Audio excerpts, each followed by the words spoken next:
നോമ്പുകാലത്ത് പ്രത്യേകമായി നാം ധ്യാന വിഷയമാക്കാറുള്ള ഒരു ഭാഗമാണ് ഈശോയുടെ മരുഭൂമിയിലെ പരീക്ഷ. ഭക്ഷണമാകുന്ന അഥവാ വിശപ്പിൻ്റെ മേഖലയിലെ പ്രലോഭനം, സ്വന്തം ശക്തിയിൽ ആശ്രയിക്കുവാനുള്ള പ്രലോഭനം, മറ്റു വ്യക്തികളെ വസ്തുക്കളെ ആരാധിക്കുവാനുള്ള പ്രലോഭനം, ഇങ്ങനെ വ്യത്യസ്തമായ പ്രലോഭനങ്ങളിലൂടെ കടന്നുപോയിട്ടും അവയെ അതിജീവിച്ച കർത്താവ്. പ്രിയമുള്ളവരെ, അനുദിന ജീവിതത്തിൽ നമുക്കും നിരവധി പ്രലോഭനങ്ങൾ നേരിടേണ്ടി വന്നേക്കാം.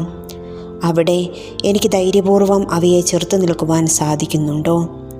വീണുപോയിട്ടുണ്ട് എങ്കിൽ എവിടെയാണ് വീഴ്ച പറ്റിയത് എന്ന് ഈ നോമ്പുകാലത്ത് നമുക്ക് കണ്ടെത്താം, തിരിഞ്ഞു നടക്കാം.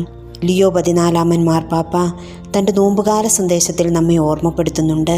ഭക്ഷണത്തേക്കാൾ ഉപരിയായി അപരനെ മുറിപ്പെടുത്തുന്ന വാക്കുകളിൽ നിന്നും ചിന്തകളിൽ നിന്നും നമുക്ക് ഉപവസിക്കാം.